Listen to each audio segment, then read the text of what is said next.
New Hope TV, your encounter with God. Maranatha ಈ ಕಾರ್ಯಕ್ರಮಕ್ಕೆ ನಿಮ್ಮೆಲ್ಲರನ್ನ ಕರ್ತನಾದ ಯೇಸು ಕ್ರಿಸ್ತನ ಹೆಸರಿನಲ್ಲಿ ಆಹ್ವಾನಿಸ್ತೇವೆ. ಕರ್ತನು ನಮ್ಮನ್ನು ಜೀವ ಸಂಖ್ಯೆಯಲ್ಲಿಟ್ಟು ತನ್ನ ಅನ್ಯೋನ್ಯತೆಯಲ್ಲಿ ತನ್ನ ವಾಕ್ಯ ಸತ್ಯತೆಯಲ್ಲಿ ನಮ್ಮನ್ನು ಬಲಪಡಿಸಿ ನೆಲೆಗೊಳಿಸಿ ನಮ್ಮನ್ನು ಕಾಪಾಡುತ್ತಾ ಬಂದಿದ್ದಾನೆ. ನಾವು ದೇವರ ಕೃಪೆಯಿಂದ ನೋಡುವಾಗ ಅನೇಕ ದಿನಗಳು, ತಿಂಗಳುಗಳು, ವರ್ಷದ ಕೊನೆಯ ಭಾಗ ಬರುವಾಗ ದೇವರ ಕಾರ್ಯ ಎಷ್ಟೋ ವಿಶೇಷವಾದದ್ದು ನಮ್ಮ ಜೀವಿತದಲ್ಲಿ. ಆದ್ದರಿಂದ ನಾವು ಕರ್ತನಿಗೆ ಎಷ್ಟೋ ಎಲ್ಲ ಸಮಯಗಳಲ್ಲಿ ಎಲ್ಲ ಕಾಲದಲ್ಲಿ ನಾವು ಕೃತಜ್ಞತೆಯುಳ್ಳವರಾಗಿದ್ದು ಆತನನ್ನು ಆರಾಧಿಸ್ತಾ ಘನಪಡಿಸ್ತಾ ಆತನನ್ನೇ ಮಯಪಡಿಸ್ತಾ ಜೀವಿಸಬೇಕೆನ್ನುವಂಥದ್ದು ದೇವರ ಉದ್ದೇಶ. ನಾವು ಈ ದಿವಸಗಳಲ್ಲಿ 1 ಯೋಹಾನ ಪತ್ರಿಕೆಯನ್ನು ಧ್ಯಾನ ಮಾಡ್ತಾ ಇದ್ದೇವೆ. ಕಳೆದ ಒಂದು ನಮ್ಮ ಕಾರ್ಯಕ್ರಮದಲ್ಲಿ ಅಭಿಷೇಕದ ಬಗ್ಗೆ ಮಾತಾಡ್ತಾ ಬಂದಿದ್ದೇವೆ. ಅಭಿಷೇಕದ ವಿಷಯವಾಗಿ ನಾವು ತಿಳ್ಕೊಳ್ಳುವಾಗ ಅಭಿಷೇಕ ಅನೇಕ ವೇಳೆ ಈ ದಿನಗಳಲ್ಲಿ ಅನೇಕರು ಸಾಧಾರಣವಾಗಿ ಉಪಯೋಗಿಸುವಂಥ ಮಾತಾಗಿದೆ. ಅದು ನಿಜವಾದ ಅರ್ಥ ಸತ್ಯ ಏನು ಅನೇಕರಿಗೆ ತಿಳುವಳಿಕೆ ಇಲ್ಲದೆ ಅದರ ಅಭಿಷೇಕದ ವಿಷಯದಲ್ಲಿ ನಾವು ದೇವರ ವಾಕ್ಯದಲ್ಲಿರುವಂಥ ಸಂಗತಿ ಗ್ರಹಿಸುವಾಗ ನಾವು ಹೇಗೆ ನಾವು ಈ ಅಭಿಷೇಕದಲ್ಲಿ ನೆಲೆಗೊಳ್ಳಬೇಕು ಅದನ್ನು ಈ ದಿವಸ ನಾವು ಆಲೋಚನೆ ಮಾಡಲಿಕ್ಕಿದ್ದೇವೆ. ಆದ್ದರಿಂದ ಸತ್ಯವೇದ ನಿಮಗೆ ಇರುವುದಾದರೆ ದಯಮಾಡಿ ನನ್ನೊಟ್ಟಿಗೆ 1 ಯೋಹಾನ ಪತ್ರಿಕೆ 2ನೇ ಅಧ್ಯಾಯ ಅದರಲ್ಲಿರುವಂಥ ವಿಷಯಗಳನ್ನು 20ನೇ ವಚನ ಓದಿದ್ದೇವೆ. ತಿರುಗಿ ಅದನ್ನು 20ನೇ ವಚನದಲ್ಲಿ ಓದೋಣ ಮತ್ತು 27ನೇ ವಚನ 2 ಭಾಗಗಳನ್ನು ಓದಲು ಇಷ್ಟಪಡ್ತೇನೆ ಈ ಸಮಯದಲ್ಲಿ. ನೀವು ಪವಿತ್ರನಾಗಿರುವ ಆತನಿಂದ ಅಭಿಷೇಕವನ್ನು ಹೊಂದಿದವರಾಗಿದ್ದು ಎಲ್ಲರೂ ತಿಳಿದವರಾಗಿದ್ದೀರಿ. ಆಮೇಲೆ 27ನೇ ವಚನ ನೋಡ್ರಿ, ಅದೇ 1 ಯೋಹಾನ ಪತ್ರಿಕೆ 2:27ನೇ ವಚನ. ಆದರೆ ನಾನು 26ರಿಂದ ಓದ್ತೇನೆ. ನಿಮ್ಮನ್ನು ಸನ್ಮಾರ್ಗದಿಂದ ತಪ್ಪಿಸಬೇಕೆಂದಿರುವವರ ವಿಷಯವಾಗಿ ಈ ಸಂಗತಿಗಳನ್ನು ನಿಮಗೆ ಬರೆದಿದ್ದೇನೆ. ಆದರೆ ಆತನಿಂದ ನೀವು ಹೊಂದಿದ ಅಭಿಷೇಕವು ನಿಮ್ಮಲ್ಲಿ ನೆಲೆಗೊಂಡಿರುವುದರಿಂದ ಯಾವನಾದರೂ ನಿಮಗೆ ಉಪದೇಶ ಮಾಡುವುದು ಅವಶ್ಯವಿಲ್ಲ. ಆತನು ಮಾಡಿದ ಅಭಿಷೇಕವು ಎಲ್ಲ ವಿಷಯಗಳಲ್ಲಿ ನಿಮಗೆ ಉಪದೇಶ ಮಾಡುವಂಥದ್ದಾಗಿದ್ದು ಸತ್ಯವಾಗಿದೆ, ಸುಳ್ಳಲ್ಲ. ಅದು ನಿಮಗೆ ಉಪದೇಶ ಮಾಡಿದ ಪ್ರಕಾರ ಆತನಲ್ಲಿ ನೆಲೆಗೊಂಡಿರ್ರಿ. ಎಂಥ ಒಂದು ವಿಶೇಷವಾದಂಥ ಮಾತು. ಅದು ಇಂಗ್ಲೀಷ್ನಲ್ಲಿ ಹೀಗೆ ಉಂಟದು, ನಾನು ಅದನ್ನು ಓದಕ್ಕೆ ಇಷ್ಟಪಡ್ತೇನೆ. But 20th verse, 1 John 2:20. But ye have an unction from the Holy One, and ye know all things. 27th verse, I will read it from 26th. These things have I written unto you concerning them that seduce you. But the anointing which ye have received of him abideth in you, and ye need not that any man teach you, but as the same anointing teacheth you of all things, and is truth, and is no lie, and even as it hath taught you, ye shall abide in him. ದೇವರ ಮಾತುಗಳನ್ನು ಆಶೀರ್ವದಿಸಿಕೊಳ್ಳಿ. ಪ್ರಾರ್ಥನೆ ಮಾಡೋಣ. ನಮ್ಮ ಪ್ರೀತಿಯುಳ್ಳ ತಂದೆಯಾದ ದೇವರೇ, ಈ ಜೀವಳ ವಾಕ್ಯಗಳು ಇದನ್ನು ಓದಿದ್ದೇವೆ. ಅಭಿಷೇಕದ ಬಗ್ಗೆ ಅದರ ಸತ್ಯಗಳನ್ನು ಗ್ರಹಿಸಿಕೊಳ್ಳುವಂತೆ ನಮಗೆ ಬೇಕಾದಂಥ ಕೃಪೆ ಕೊಡಪ್ಪ. ಯಾರಲ್ಲಿ ಅಭಿಷೇಕ ಉಂಟು, ಯಾರಲ್ಲಿ ಅಭಿಷೇಕ ಇಲ್ಲ, ಅಭಿಷೇಕ ಇರುವುದಾದರೆ ನಾವು ಹೇಗೆ ನಾವು ನಡ್ಕೊಳ್ತೇವೆ, ಅದರ ಪ್ರಾಮುಖ್ಯವಾದ ವಿಷಯಗಳು ನಮಗೆ ಯಾವ ರೀತಿಯಲ್ಲಿ ದೇವರ ಆತ್ಮ ನಮ್ಮನ್ನು ನಡೆಸ್ತಾನೆ, ಇದರ ಸತ್ಯತೆ, ಇದರ ಜ್ಞಾನ ತಿಳುವಳಿಕೆ ನಮಗೆ ಬೇಕಾಗಿದೆ. ಇದರಲ್ಲಿ ತಪ್ಪಿದ್ದೇವೆ ಕರ್ತನೆ, ನಮ್ಗೆ ಕ್ಷಮಿಸು.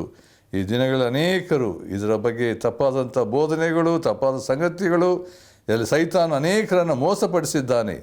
ಆದರೆ ಇನ್ನು ವಾಕ್ಯದಲ್ಲಿರುವಂಥ ಸತ್ಯಗಳನ್ನು ನಾವು ಸತ್ಯಗಳನ್ನು ಗ್ರಹಿಸಿಕೊಳ್ಳುವಾಗ, ಅದನ್ನು ಅನುಸರಿಸುವಾಗ ನಾವು ಅನೇಕ ತಪ್ಪಾದಂಥ ಮೋಸವಾದಂಥ ದುರ್ಬೋಧನೆಗಳಿಗೆ ನಾವು ಒಳಪಡದೆ ಸತ್ಯದಲ್ಲಿ ನಮ್ಮ ನೆಲೆಗೊಳಿಸಿ ನಮ್ಮ ನಡೆಸುವಂಥ ಕರ್ತನಾಗಿದ್ದಿ. ನಿನ್ನ ಉದ್ದೇಶ ನಾವು ಮೋಸಕ್ಕೆ ಹೋಗಕೂಡ್ದು, ದುರ್ಬೋಧನೆಗೆ ಹೋಗಬಾರ್ದು.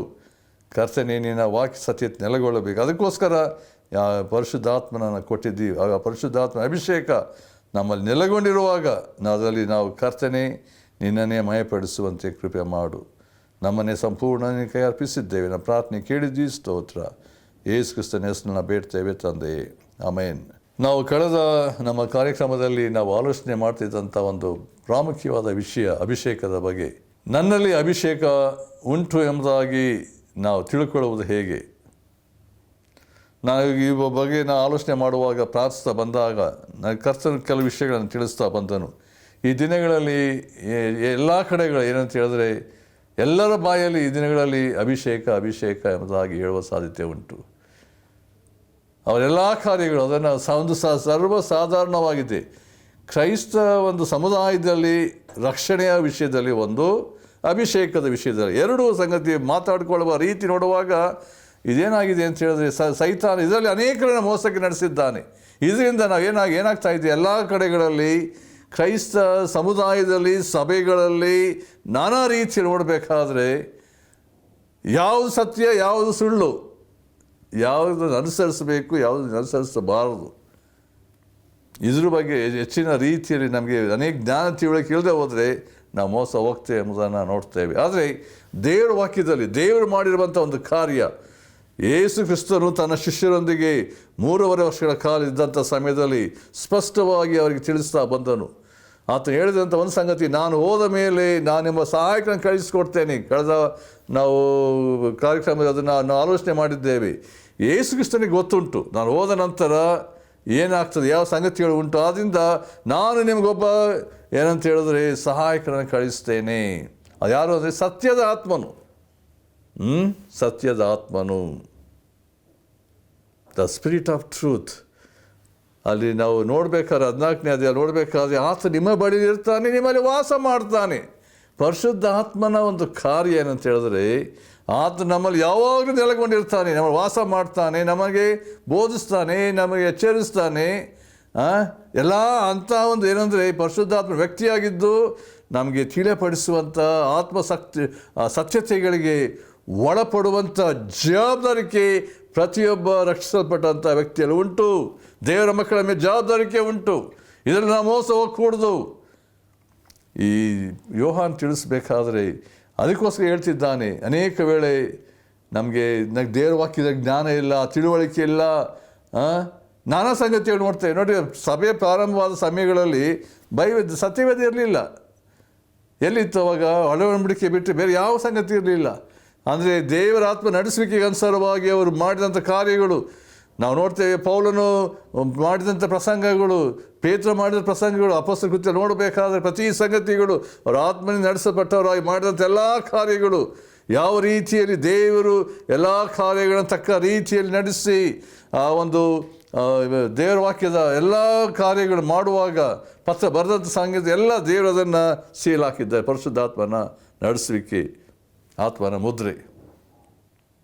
ಪ್ರತಿ ಸಂಗತಿಗಳು ನೋಡುವಾಗ ಇದನ್ನು ಎಲ್ಲ ಸಂಗತಿ ಆಲೋಚನೆ ಮಾಡಬೇಕಾದ್ರೆ ನಂಗೆ ಸ್ಪಷ್ಟ ತಿಳುವಳಿಕೆ ಬೇಕೆಂದರೆ ದೇವರು ತಾನು ಎಲ್ಲವನ್ನ ತನ್ನದೇ ಆದಂಥ ರೀತಿಯಲ್ಲಿ ನಡೆಸಿದ್ದಾನೆ. ಇದರಲ್ಲಿ ಮನುಷ್ಯನ ಯಾವುದೇ ಪಾತ್ರ ಇಲ್ಲ. ಮನುಷ್ಯನಂತೆ ಪಾತ್ರ ಅಂತ ಹೇಳಿದ್ರೆ ಸ್ವಾರ್ಥತೆ, ತನ್ನದಾದಂಥ ಜ್ಞಾನ, ತಿಳುವಳಿಕೆ, ಇಂಟೆಲೆಕ್ಚುಯಲ್ ಏನಿಲ್ಲ ಇಲ್ಲಿ. ದೇವರು ಅದಕ್ಕೋಸ್ಕರ ದೇವರ ವಾಕ್ಯದಲ್ಲಿ ನಾವು ಪ್ರತ್ಯೇಕವಾಗಿ ನಾವು ತಿಮೋತಿಯ ಪತ್ರಿಕೆಯಲ್ಲಿ ನಾವು ನೋಡಬೇಕಾದ್ರೆ ಅದನ್ನು ಭಾಳ ದೇವರ ವಾಕ್ಯದ ಶ್ರೇಷ್ಠತೆ ಬೈಬಲ್ ಅಂತ ಹೇಳ್ಬೇಕಾದ್ರೆ ನಾವು ಅದನ್ನು ಅನೇಕ ವೇಳೆ ನಾನು ಆಲೋಚನೆ ಮಾಡಬೇಕಾದ್ರೆ ಅದು ಎಷ್ಟರ ಮಟ್ಟಿಗೆ ದೇವರ ಆತ್ಮನು ಸಂಗತಿಗಳನ್ನು ತಿಳಿಸಿದ್ದಾನೆ ಎಂಬುದಾಗಿ ನಾವು 2ನೇ ತಿಮೋತಿ ಪತ್ರಿಕೆಯಲ್ಲಿ ನಾವು ನೋಡಬೇಕಾದ್ರೆ ಅದೆಲ್ಲ ಕಾರ್ಯಗಳು ನೋಡಬೇಕು, ಸ್ಪಷ್ಟವಾಗಿ ನಮ್ಗೆ ಗೊತ್ತಾಗ್ತದೆ. ಏನಂತ ಹೇಳಿದ್ರೆ ನೋಡಿರಿ, ನಾವು ಅದನ್ನು ಪ್ರತ್ಯೇಕವಾಗಿ 16ನೇ ವರ್ಷ 3:16 ಹೀಗೆ ಉಂಟು, ದೈವ ಪ್ರೇರಿತವಾದ ಪ್ರತಿಯೊಂದು ಶಾಸ್ತ್ರವು ಉಪದೇಶಕ್ಕೂ, ಖಂಡನೆಗೂ, ತಿದ್ದುಪಾಟಿಗೂ, ನೀತಿ ಶಿಕ್ಷೆಗೂ ಉಪಯುಕ್ತವಾಗಿದೆ. ಅದರಿಂದ ದೇವರ ಮನುಷ್ಯನು ಪ್ರವೀಣನಾಗಿ ಸಕಲ ಸತ್ಕಾರ್ಯಕ್ಕೆ ಸನ್ನದ್ಧನಾಗುವನು.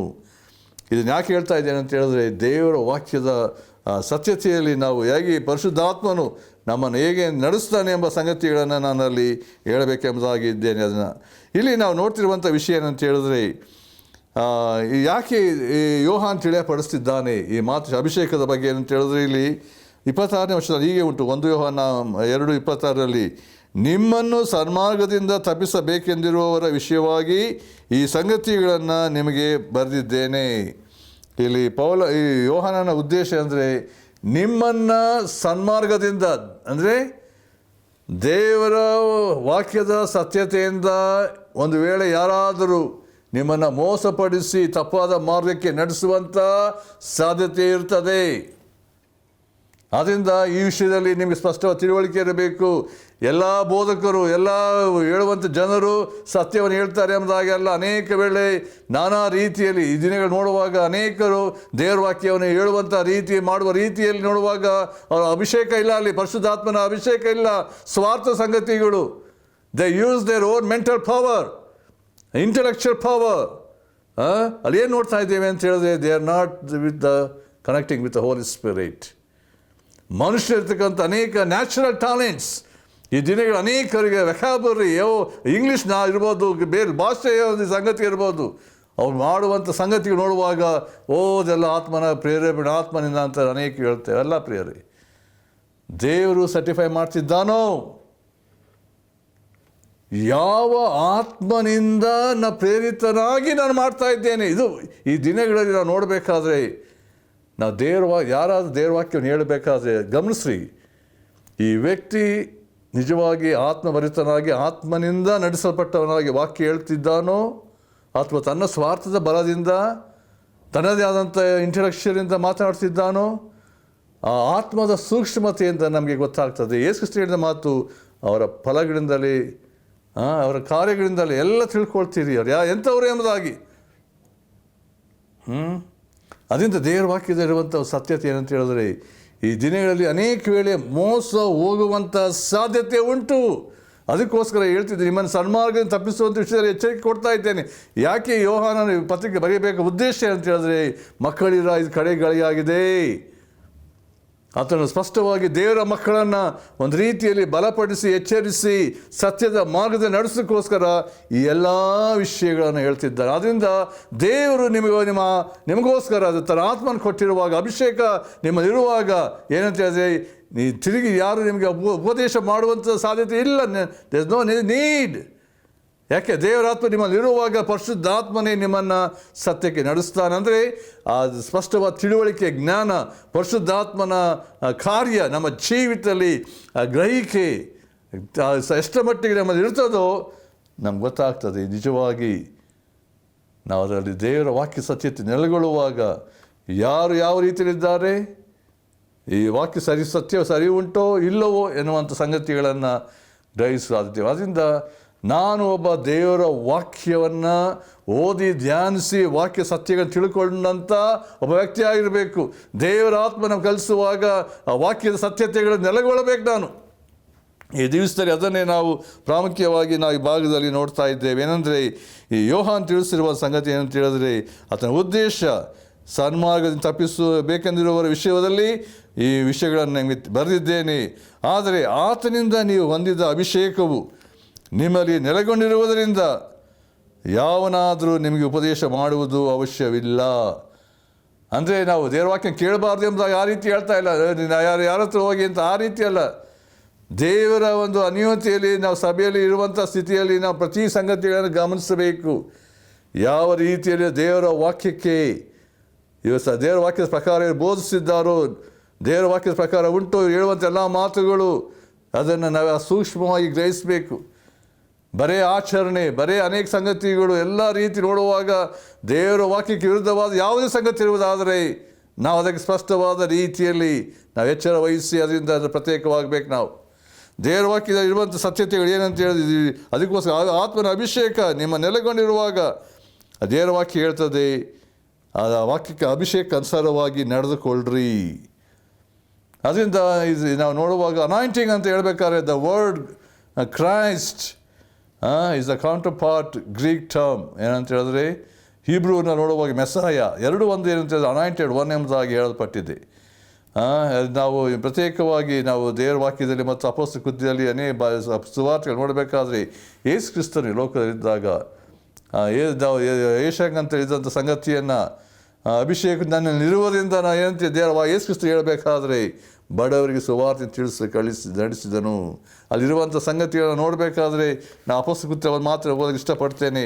ಅಲ್ಲಿ ಯೇಸು ಕ್ರಿಸ್ತನ ಒಂದು ಜೀವಿತದಲ್ಲಿ ಆದಂಥ ಒಂದು ಸಂಗತಿಯಲ್ಲಿ ಹೇಳಬೇಕಾದ್ರೆ ಯೇಸು ಕ್ರಿಸ್ತನು ಯಾವ ರೀತಿಯಲ್ಲಿ ತನ್ನ ಕಾರ್ಯ ಮಾಡಿದ್ದನು ಎಂಬುದನ್ನು ಅಲ್ಲಿ ನಾವು ನೋಡ್ತೇವೆ. 10ನೇ ಅಧ್ಯಾಯದಲ್ಲಿರ್ತಕ್ಕಂಥ ಮಾತು ಹೀಗೆ ಉಂಟಲ್ಲಿ 10:38 ದೇವರು ನಜರೇತಿನ ಯೇಸುವನ್ನು ಪವಿತ್ರಾತ್ಮದಿಂದಲೂ ಬಲದಿಂದಲೂ ಅಭಿಷೇಕಿಸಿದನು. ನೋಡ್ರಿ, ದೇವರು ಆತನ ಸಂಗಡ ಇದ್ದುದರಿಂದ ಆತನ ಉಪಕಾರಗಳನ್ನು ಮಾಡುತ್ತಾ ಸೈತಾನಿಂದ ಬಾಧಿಸಲ್ಪಡುತ್ತಿರೋರೆಲ್ಲರನ್ನು ಗುಣ ಮಾಡುತ್ತಾ ಸಂಚರಿಸಿದನು.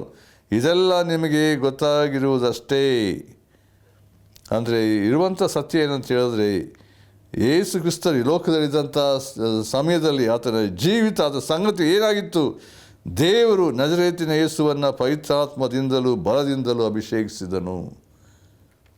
ಇಲ್ಲಿ ನೋಡುವಾಗ ಯೇಸು ಕ್ರಿಸ್ತನು ಆತನ ಜೀವಿತ, ಆತ ಓದಂಥ ಎಲ್ಲ ಕಾಲದಲ್ಲಿ ಎಲ್ಲ ಆತ ಮಾಡಿದ ಪ್ರಾರ್ಥನೆ ಕಾರ್ಯಗಳೆಲ್ಲ ಏನಂತ ಹೇಳಿದ್ರೆ ನಮಗೊಂದು ಮಾದರಿಯಾಗಿದೆ. ಅಂದರೆ ಎಲ್ಲ ಸಂಗತಿಗಳು ಆತ್ಮನ ಅಭಿಷೇಕದಲ್ಲಿ ನೆಲೆಗೊಂಡದರಿಂದ ಬಲದಲ್ಲಿ ಕಾರ್ಯದಲ್ಲಿ ಎಲ್ಲ ಸಂಗತಿಗಳನ್ನು ಮಾಡ್ತಾ ಬಂದದ್ದು ಎದುರಿಸೋದು ಯಾರಿಗೆ ಸಾಧ್ಯ ಆಗಲಿಲ್ಲ ಎಂಬ ಸಂಗತಿಯನ್ನು ಅಲ್ಲಿ ನಾವು ನೋಡು. ಅಂದರೆ ನಮ್ಮ ಜೀವಿತ ಪ್ರಿಯರಿ, ಈ ಲೋಕದಲ್ಲಿ ದೇವರು ನಮ್ಮನ್ನು ಇಟ್ಟಿರುವಂಥ ಒಂದು ಸ್ಥಿತಿ ಸ್ಥಾನದಲ್ಲಿ ನಾವು ನಡ್ಕೊಳ್ಳಬೇಕಾದ ರೀತಿಯಲ್ಲಿ ನಾವು ಹೇಗೆ ಜೀವಿಸಬೇಕು ಅಂದರೆ 24 hours 24 ತಾಸುಗಳು ನಾವು ಆತ್ಮನ ಅಭಿಷೇಕದಿಂದ ತುಂಬಲ್ಪಟ್ಟಂಥ ಒಂದು ಜೀವಿತ.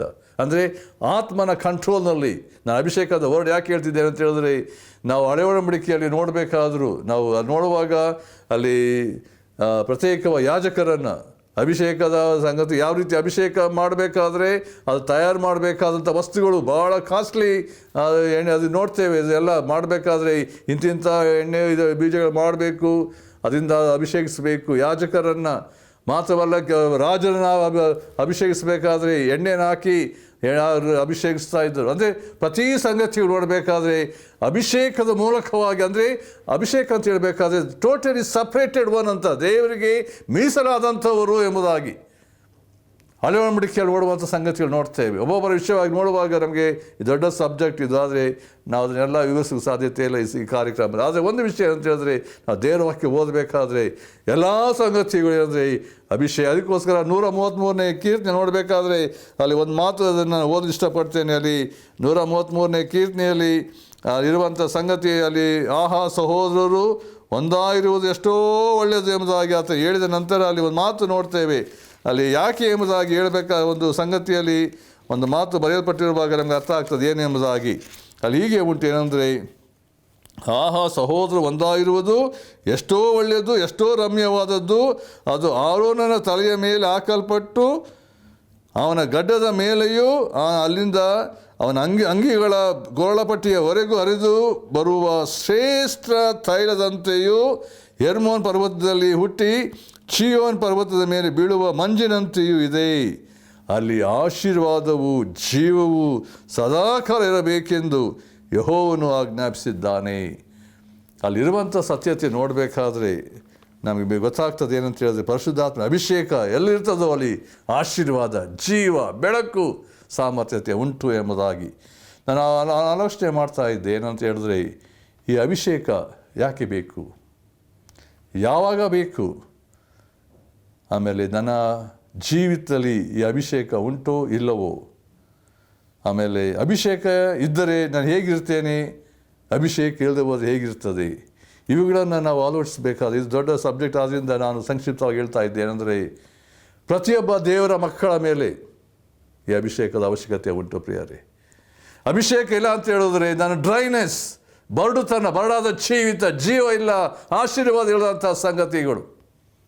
ಅಭಿಷೇಕದ ಪರಿಶುದ್ಧಾತ್ಮನ ಕಾರ್ಯ ನನ್ನಲ್ಲಿರುವುದಾದರೆ ನನ್ನ ಜೀವಿತದ ಮೂಲಕವಾಗಿ ಅದರ ಬಲ ಸಾಮರ್ಥ್ಯತೆ ಏನಂತ ಹೇಳಿದ್ರೆ, ದೇವರ ಆತ್ಮ ನಮ್ಮ ಇರುವಾಗ ಅದರ ಪ್ರತಿ ಸಂಗತಿಗಳಲ್ಲಿ ಅದು ಹೊರಸೂಸುವಂಥದ್ದು, ಜೀವ ಬೆಳಕು ನನ್ನ ಮೂಲಕ ಹೊರಡುವಂಥದ್ದಾಗಿದೆ. ಇಲ್ಲದೆ ಹೋದರೆ ಡ್ರೈನೆಸ್. ದೇವರೇ, ನನ್ನ ಜೀವಿತವನ್ನು ಕರುಣಿಸಪ್ಪ. ಪರಿಶುದ್ಧಾತ್ಮನ ಇರುವಿಕಿರುವುದಾದರೆ ನನ್ನ ದೇಹದ ಸ್ಥಿತಿ, ನನ್ನ ಮಾನಸಿಕ ಸಂಗತಿಗಳು, ನನ್ನ ಆತ್ಮಿಕ ಸಂಗತಿಗಳು ಸಂಪೂರ್ಣವಾಗಿ ಬೇರೆಯಾಗಿರ್ತದೆ. ನಾನು ಎಲ್ಲ ಆತ್ಮನ ಅಧೀನದಲ್ಲಿದ್ದವನಾಗಿ ಆತ್ಮಭರಿತ ಜೀವಿತದಲ್ಲಿ ಯಾವಾಗಲೂ ಏನಂದರೆ ನಾನು ಕರ್ತನನ್ನೇ ಮಯಪಡಿಸ್ತಾ ಇರ್ತೇನೆ, ಕರ್ತನನ್ನೇ ಕೊಂಡಾಡ್ತಾ ಇರ್ತೇನೆ.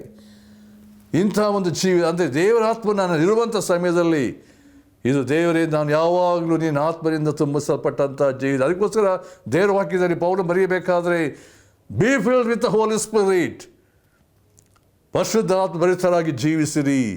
ಅಂದರೆ ನನ್ನ ಪ್ರಾರ್ಥನೆ, ನನ್ನ ಕಾರ್ಯ, ನನ್ನ ಸೇವೆ, ನನ್ನ ಜೀವಿತ ಎಲ್ಲ ಸಂಗತಿಗಳು ಪ್ರತಿ ದಿವಸ ಡೈಲಿ ಅಂದರೆ ನಾನು ಹೇಳುವಂಥ ಒಂದು ಮಾತು ಅಂದರೆ ಆತ್ಮನ ಅಭಿಷೇಕ ಪ್ರತಿನಿತ್ಯ ನನ್ನ ಜೀವಿತಕ್ಕೆ ಬೇಕು. ಅದು ಒಂದು ದಿನದ ಎಕ್ಸ್ಪೀರಿಯನ್ಸ್ ಅಲ್ಲ, ಅದು ಡೈಲಿ ಎಕ್ಸ್ಪೀರಿಯನ್ಸ್. ಡೈಲಿ ಅನೇಕರು ಹೇಳ್ತಾರೆ, ಓ ನಂಗೆ ಪರಿಶುದ್ಧಾತ್ಮನ ಬಂದಾಗ ಏನಾಯಿತು ಏನೋ ಹೇಳ್ಕೊಳ್ತಾರೆ, ಅದು ಪಾಸ್ಟ್ ಎಕ್ಸ್ಪೀರಿಯನ್ಸ್ ಅನೇಕರಲ್ಲಿ. ಆದರೆ ಟುಡೇ ವೇರ್ ಆರ್ ಯು? ಈ ದಿವಸದಲ್ಲಿ ನಿನ್ನ ಜೀವಿತದಲ್ಲಿ ಆತ್ಮನ ಅಭಿಷೇಕ ನಿನ್ನಲ್ಲಿ ಉಂಟೋ? ಅನೇಕರ ಜೀವಿತದಲ್ಲಿ ಬರಡಾದ ಸಂಗತಿಗಳು, ಜೀವನದಂಥ ಸಂಗತಿಗಳು. ಅದಕ್ಕೋಸ್ಕರ ಯೋಹಾನ ಹೇಳ್ತಿದ್ದಾನೆ, ಆತ್ಮನ ಅಭಿಷೇಕ ನಿಮ್ಮಲ್ಲಿರುವಾಗ ಅದರಲ್ಲಿ ನೆಲೆಗೊಳ್ಳ್ರಿ. ಅಂದರೆ ಅಬೈಡ್ ಅಂತ ಹೇಳಬೇಕಾದ್ರೆ ಎಲ್ಲ ಸಮಯ ಎಲ್ಲ ಕಾಲ ಇಡೀ ನಮ್ಮ ಜೀವಿತ ಲೋಕ ಇರುವವರೆಗೂ ನಾನು ಹೇಳುವಂಥ ಒಂದು ವಿಷಯ ಪ್ರಿಯರೇ, ನಮ್ಮ ಕರ್ತನು ಬರುವವರೆಗೂ, ಯೇಸು ಕ್ರಿಸ್ತ ಬರುವವರೆಗೂ ನಾವು ಏನಂತ ಹೇಳಿದ್ರೆ ಆತ್ಮ ಭರಿತ ಜೀವಿತ, ಆತ್ಮನ ಅಭಿಷೇಕ ನೆಲೆಗೊಂಡಂಥವರಾಗಿ ಜೀವಿಸುವಾಗ ನಾವೆಲ್ಲ ಸಮಯದಲ್ಲಿ ಏನಂತ ಹೇಳಿದ್ರೆ, ಅದಕ್ಕೋಸ್ಕರ ಹೇಳ್ತಾರೆ ಪೌಲನು ಹೇಳಬೇಕಾದ್ರೆ, ಆತ್ಮಭರಿತರಾಗಿದ್ದು ಕೀರ್ತನೆಗಳಿಂದಲೂ ಆತ್ಮ ಸಂಬಂಧ ಮಾತುಗಳಿಂದಲೂ ಏನಂತೆ ಪ್ರಾರ್ಥನೆಗಳಿಂದಲೂ ನಾವು ಹೇಗೆ ನಡ್ಕೊಳ್ಳಬೇಕು. ಎಫೆಸ ಪತ್ರಿಕೆ 5:18 ಮತ್ತು 6:18 ನೋಡಬೇಕಾದ್ರೆ ಅಲ್ಲಿ ಸ್ಪಷ್ಟವಾದ ರೀತಿ ನಮ್ಮ ಜೀವಿತದ ಶೈಲಿ ಯಾವ ರೀತಿ ಇರಬೇಕೆಂಬುದಾಗಿ ತಿಳಿಯಪಡಿಸಿದ್ದಾನೆ. ಆದ್ದರಿಂದ ಪ್ರಿಯರೇ, ನಾನು ಆತ್ಮನ ಅಭಿಷೇಕ ಹೊಂದಿದ್ದೇ ಆಗಿರುವುದಾದರೆ ನನ್ನ ಜೀವಿತ, ನನ್ನ ನಡವಳಿಕೆ, ನನ್ನ ಮಾತು, ನನ್ನ ದೃಷ್ಟಿ, ನನ್ನ ಗಮನ, ನನ್ನ ವ್ಯಕ್ತಿತ್ವ ಪ್ರತ್ಯೇಕವಾಗಿ, ಅಂದರೆ ಎಲ್ಲ ಸಮಯದಲ್ಲಿ ನನ್ನ ಕರ್ತನಾದ ಯೇಸು ಕ್ರಿಸ್ತನನ್ನೇ ನಾನು ಮಯಪಡಿಸುವಂಥವನಾಗಿರ್ತೇನೆ.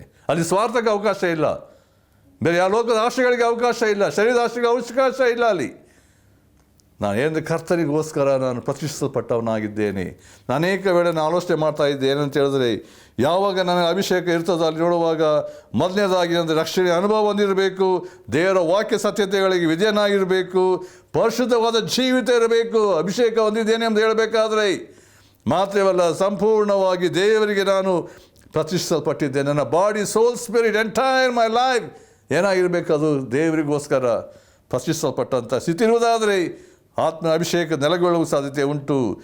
ಮಾತ್ರವಲ್ಲ, ದೇವರ ವಾಕ್ಯದ ಧ್ಯಾನ ಮತ್ತು ಅದರ ಪ್ರಾರ್ಥನೆಯ ಜೀವಿತದಲ್ಲಿ ನೆಲೆಗೊಂಡಿರಬೇಕು. ಅಷ್ಟೇ ಅಲ್ಲ, ಪಾಪದೆಲ್ಲ ಸಂಗತಿಗಳನ್ನು ಅದನ್ನು ಹಾಗೆ ಮಾಡಿ ಅಸಹಿಸಿ ನಾನು ಯೇಸು ಕ್ರಿಸ್ತನೊಡನೆ ಕೂಡಿಸಲ್ಪಟ್ಟಂಥ ಅನುಭವ, ಪಾಪದ ಪಾಲು ಸತ್ತು ಹೋಗಿದ್ದೇನೆ, ಯಾವ ಪಾಪ ನಾನು ಆಳ್ಕೂಡದು. ಇದಿದ್ದರೆ ಮಾತ್ರ ನಾನು ಏನಂತ ಹೇಳಿದ್ರೆ ಆತ್ಮನ ಅಭಿಷೇಕದ ನೆಲೆಗೊಳ್ಳುವುದಕ್ಕೆ ಸಾಧ್ಯತೆ ಉಂಟು.